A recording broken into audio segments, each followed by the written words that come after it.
prayer. Let's pray. Thank you for this day. Amen. Okay. Good morning, class. Good morning, teacher. Good morning, classmates. Good morning, everyone. Okay, before you take your seat, let's have an energizer first. Do you know the song Chikaling Chikaling? Yes, teacher. Everybody sing! Chikaling, chikaling, pali, pali, pali. Chikaling, chikaling, pali, pali, pali. Maliwanag chikaling, lumako sa sanga, lumipad namin sa kalawanan. Chikaling, chikaling, pali, pali, pali. Chikaling, chikaling, pali, pali. Okay, now we take your seats and please pick up some pieces of paper under your seat. Now, as I call your name, please say present if you are here. Niña May Talumbay. Present, teacher. Ana Jane Conrado. Present, teacher. Okay, very good. Seems like everyone is present. Now, we have rules to follow when our class is still going on. Who can read those rules? Okay, yes, Ana Jane? Listen. Okay, when someone is talking here in front, you should listen carefully. Second, okay, Nicole? Cooperate. Yes, cooperate with your classmates. Next, yes, you will observe. What can you see in the picture? Moon! Yes, a moon. So, now, meron ako dito cards na yes or no. So, igugrupo ko kayo sa dalawang grupo. And I will read a statement here. If the statement is connected to the moon, you will raise the word yes, and if it's not, you will raise the word no. Am I clear? Yes, teacher. Okay. Kung babasahin ko dito is connected siya sa moon, i-raise nyo yung yes. And if it's not, a no. Okay, number 1. The moon is Earth's only natural satellite orbiting around our planet. A yes or a no? I want you to get your activity notebook and you will please copy this page of the chart. You will, on the first box, you will write the things you know about our topic. On the second one, you will write the things na gusto nyo matutunan sa discussion natin. Am I clear? Yes, teacher. Okay. As we go through our lessons, you will encounter the following terms. I have here a scrambled words and now I want you to form it. I will select only 3 representatives to form these words.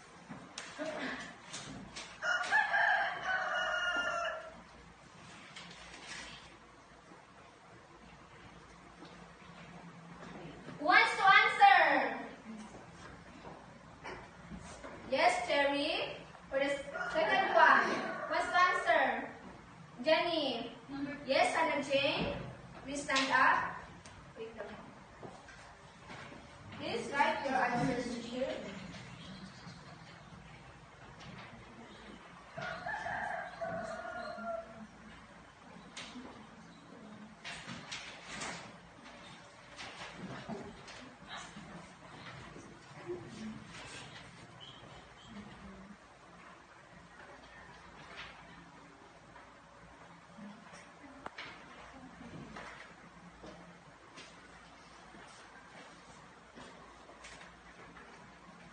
Go. And if you're done writing your answers, please show it to the class.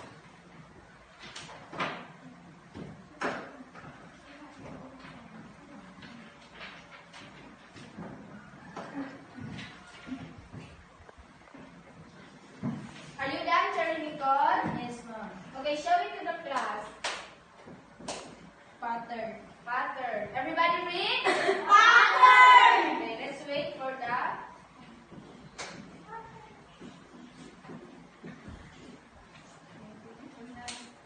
Okay, please hold your answers. Then pakita niyo sa kaklase niyo.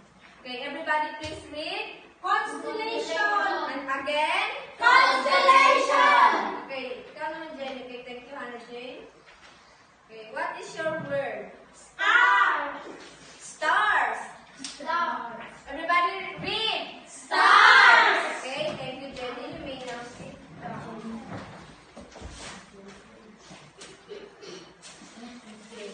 Do you know what is stars? Yes, teacher. Okay. Have you seen a star? Yes, teacher. So in what particular time you can see stars? It is during day or night? Night. Okay, of course. Does the star shine? Yes, teacher. Of course. Seems that you really understood. And now, I have a video here. And I want you to learn, watch and observe because afterwards I will be giving you an activity. Okay? Please gather here in front. Press.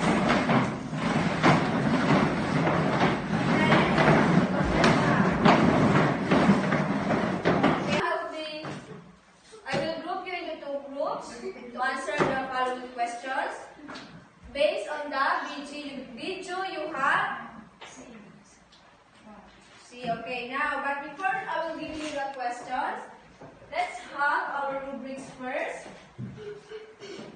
Okay, for the criteria, accuracy, you will have 5 points if all your answers are correct, and you will have 3 points if some of your answers are incorrect. And for cooperation, you will have 5 points if lahat ng grupo nyo nag-cooperate, and 3 points lang kung meron na kung makikita ang grupo nyo hindi nag-cooperate. And for the timeliness, you will have 5 points if matatapos nyo yung activity before the time, and 3 points if matatapos nyo activity on time. Am I understood? Yes, teacher. Okay. And please, pwede nyo lagyan. Okay, start. Cross. May idea na ba kayo kung ano yung topic natin ngayon? Yes, teacher. Who has an idea? Yes, Hannah, please stand. It's all about pattern of stars. Okay, you have a point.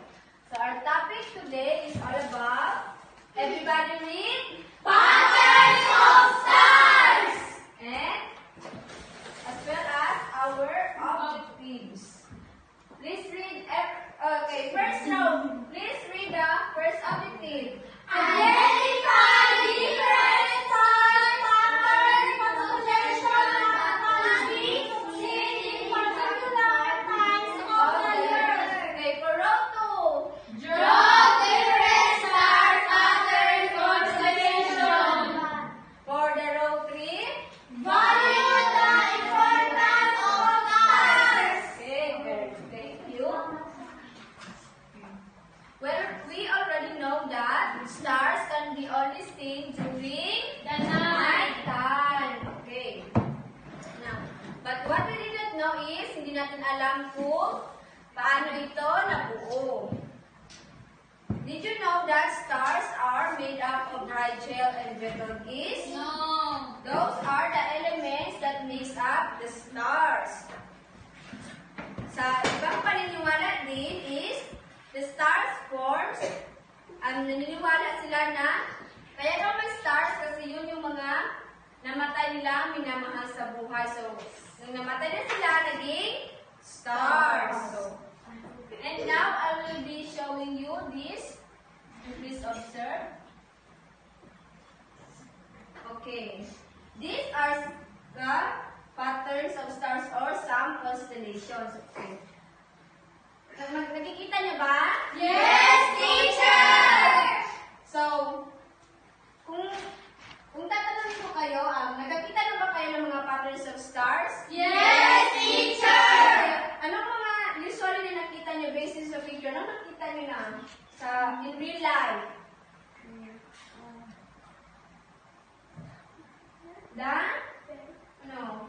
So, Aries ito, and then this is Taurus. The Cancer. The Aries. The Aries, okay. Very good. And now, let's identify what star pattern pattern that can be seen in particular times. Okay. The first one is we have the Yorsa major. Okay, everybody please read.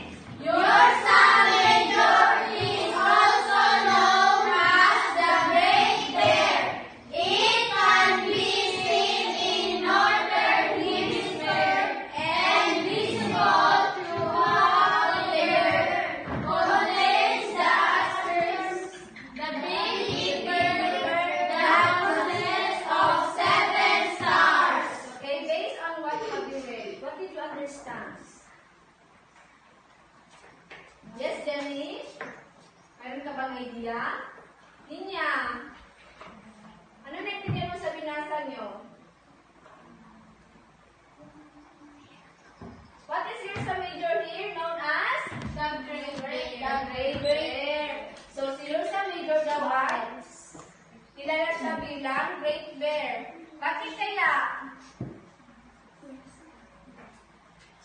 Kasi, okay, this is the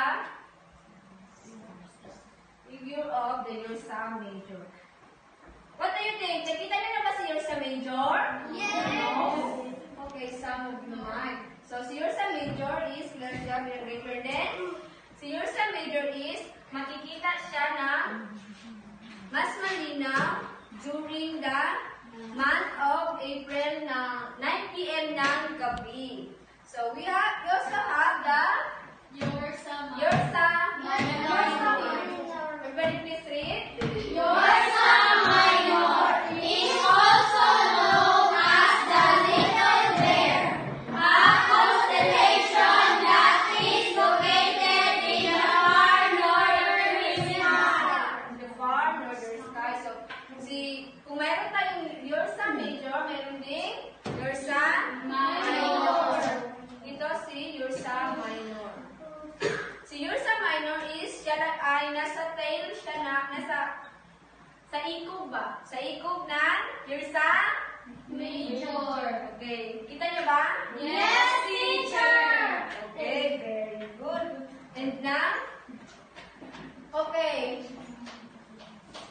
So, Ursa Major is, the Ursa Minor rather is an American name, Little Dipper. So, sa ibang bansa, tinatawag din ang Ursa Minor bilang Polaris.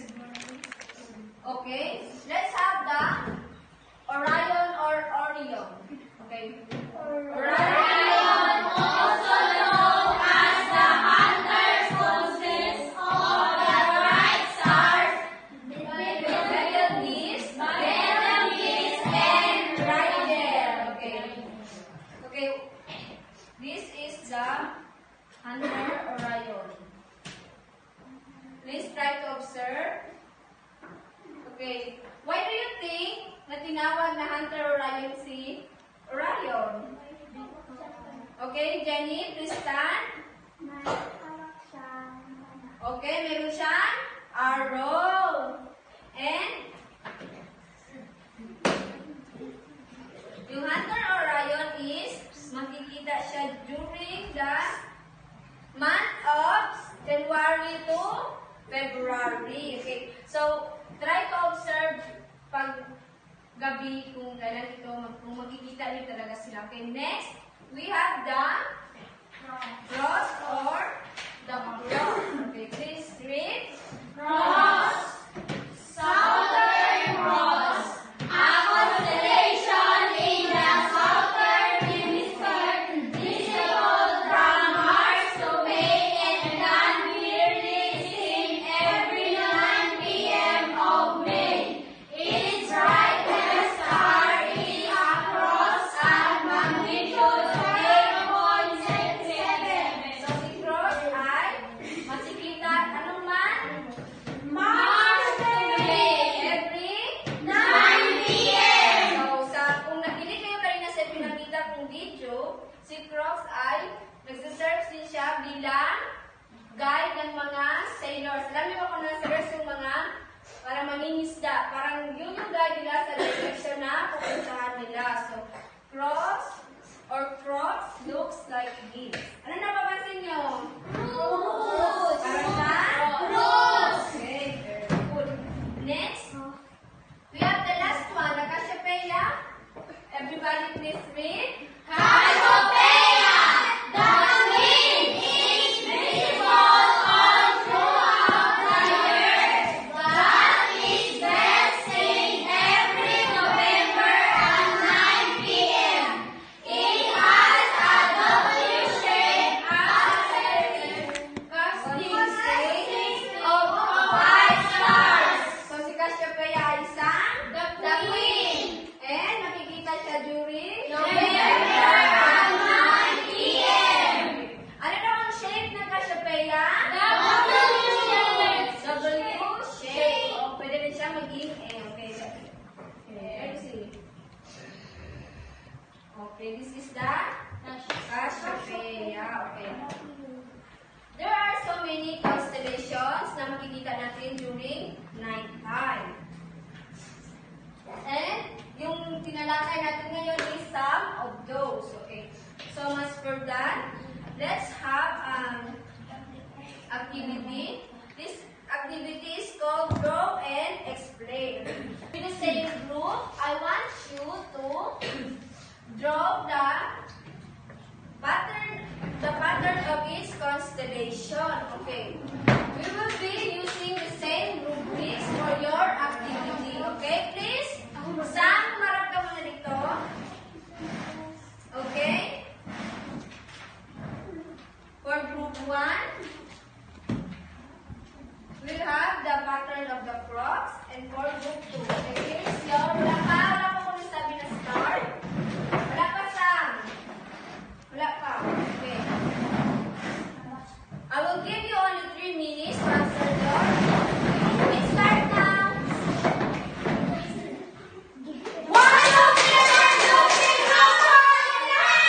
Okay. Okay, please. Group 2. Show your hands here in front and please arrange your chairs without noise. Okay. Sino mag-represent and explain na kami ito? Okay, yes, ano name? Group 1. Okay. What did you draw? Group 1. A cross. So explain what is cross. Okay, show them the cross. A cross is southern cross. A constellation in the southern hemisphere. Okay, very good. From group 2. Yes, Cherry. Cherry Nicole. What did you draw?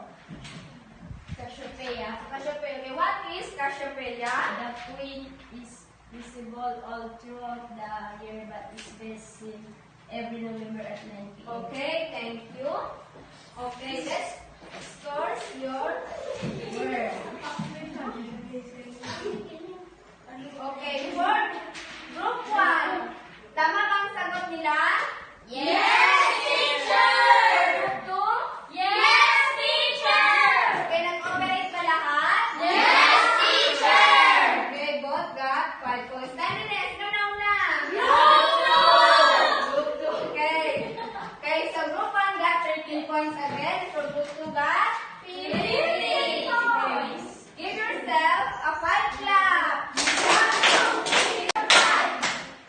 And now, let's answer this activity again. I will be showing you a picture and you will write on your activity notebook the answer. Are you ready? Yes, teacher! Okay, number 1, please. Okay, this is the picture. What constellation is this? Please write it on your activity notebook. Activity notebook, Sam. Eyes on your paper only. Okay, the next, okay? Done? Yes, teacher! Next.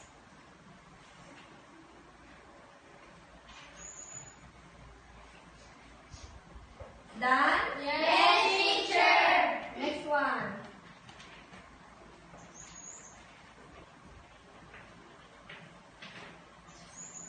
The next. Yes.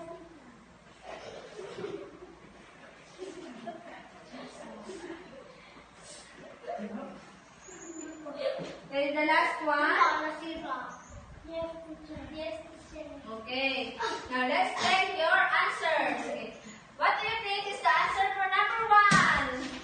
Cross. Okay, so for number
your answer sheets. Okay, I will read the directions. Okay. Read each item carefully. Write only the letter of the best answers for each question on the blank space provided for A. Is a multiple. So, okay, number 1. Okay, I will read. Okay. In your paper, a constellation that is also known as the Little Bear. B. Are you done? Yes, teacher! Okay, let's check your answer. What is the answer for number 1? B. For number 2? C. A. Okay, who got 5?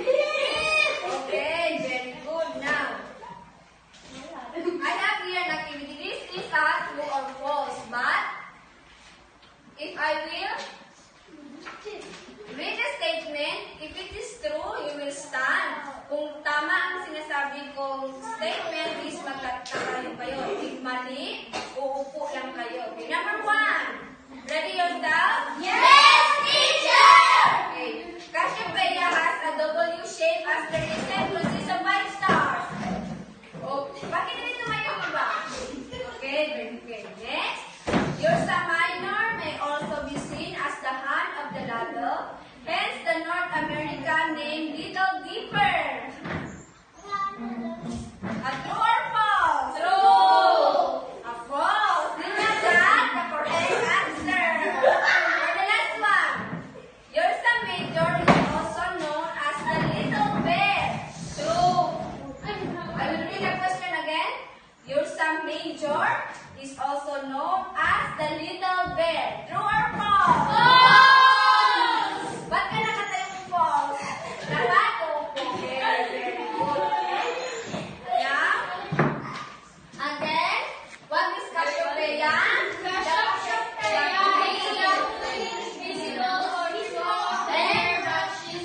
For Ursa Minor known as the Little Bear. Ursa Major known as the Great Bear. Orion is also known as the Hunter. Okay. Did you learn something today? Yes, teacher! Now, for your assignments, I want you to observe tonight what are the possible constellation or pattern of stars you will see. You will draw it on your activity notebook. Am I understood? Yes, teacher! Okay, requesting everyone please stand. Goodbye, class. Go!